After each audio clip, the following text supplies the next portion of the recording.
I understand there's been an amazing result with the Yemen war recently.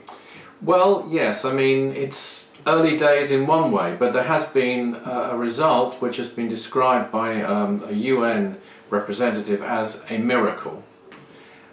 We in the Aetherius Society have been looking at this situation obviously for some while. The war's been going for 4 years, and in some ways it's a proxy war between other nations, and the results have been the worst humanitarian crisis in the world. I think people know that now, although often it's been squeezed down the media agenda and hardly referred to. Anyway, some peace talks were finally scheduled. We've been praying for that, including on holy mountains.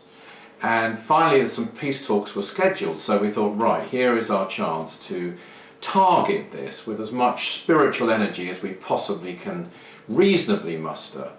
So there was a lot of doubt that they would all arrive in Sweden, where these talks are being held. So we started an arrangement of Operation Space Power 2 runs on the spiritual energy radiator in London before the talks.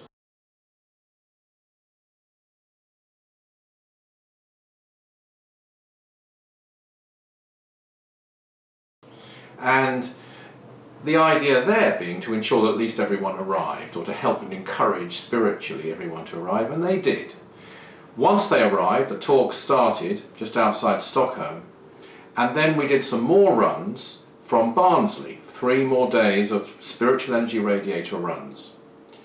Then very unexpectedly, and it would be good for people, I think, if they're interested in this, to go back and look at the media speculation before the talks, which were extremely negative, very dubious. They didn't think they'd really get started. If they did get started, they definitely didn't expect any real results to come, other than possibly arrangements for some future talks.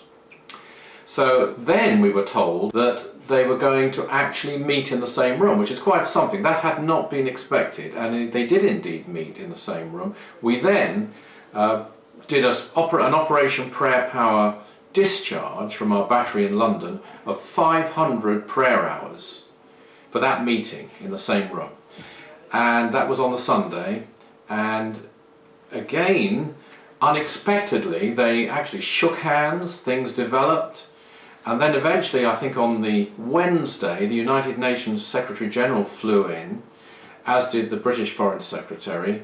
And for the final day of talks, which was Thursday, we did more runs, 2 more runs.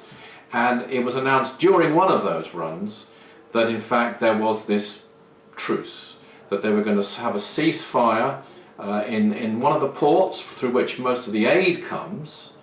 And this would enable aid to relieve. We're told there are 20 million people in desperate need of aid there, that 85,000 children have already died there, and the statistics are dreadful altogether. But they are saying now that aid can get there, and as we're speaking now, in fact there is a ceasefire in that port, but we're still waiting for the aid to really start to come through, and we're still praying. We're still watching the situation. As well as Operation Space Power 2, by the way, and Operation Prayer Power, I should mention that there were special services held, power circles held, and online services devoted to peace and freedom and aid in Yemen.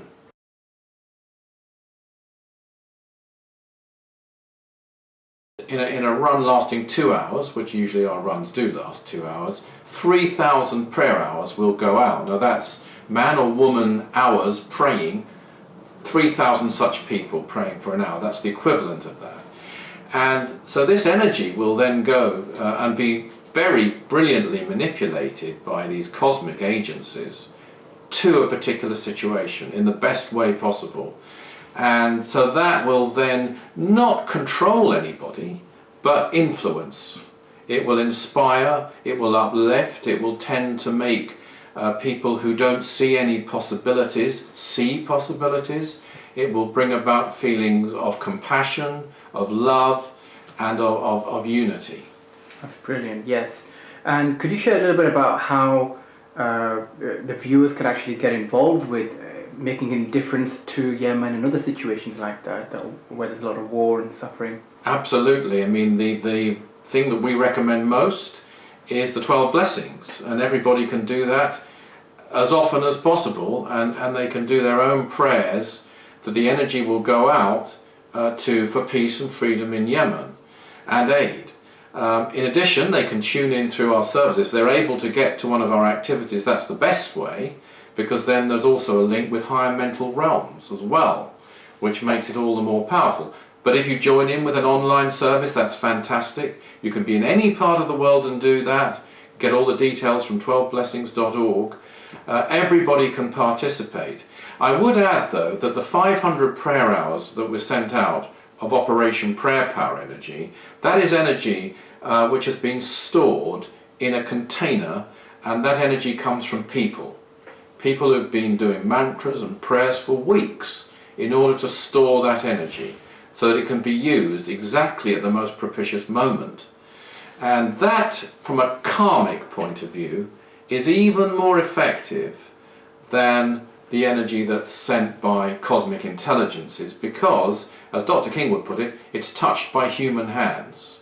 Human beings have done that. And so all the effort, I mean, please, anyone doing this, don't underestimate your effort.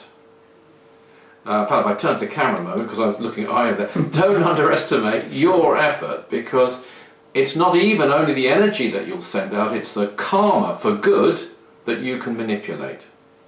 And Dr. King talked often about how there's a limitless supply of energy all around us to help us to solve the major problems of the world, but we don't use it. Mm-hmm. With that in mind, how do these missions like Operation Space Power 2 and the 12 Blessings, what makes these so potent, would you say? Yes, I think what makes them so potent above all else is that we're cooperating directly, not indirectly, but directly with intelligences from other planets who are releasing the energy on our behalf. And so therefore they are able to direct it in its most effective way, rather than us just sending it out. It'll still be great just to send it out, but if you can work directly with them. But I do want to stress that we're not claiming that we're the only people doing this, or the only people who've helped to bring peace in Yemen. All the prayers, all the actions of peace, that everyone, the wonderful aid workers, I mean, incredible individuals, and the work, all of that is part of it. But I would say that in this particular case, because of our direct cooperation, I would believe myself that this has been the major factor in bringing this completely unpredicted, well, this miracle. Yes, definitely. And this is why the Aetherius Society was set up, to become a major force, to have an influence on situations like this in a very powerful, important way. Yes, and Dr. King had this wonderful aphorism, which he is very enabling and it's very empowering, which is this: it's miracles are not performed by God for man, but by man for God, and man meaning humanity. So therefore it's all the efforts of everyone that brings about these miracles, and then you know, God won't work for us, but it will work with us. Yes. And that's the sort of key approach, where we can't sit around just saying, well, why doesn't God do this and why does he allow that? We have to take action, and one very definite way that everyone can take action is through practicing the 12 blessings.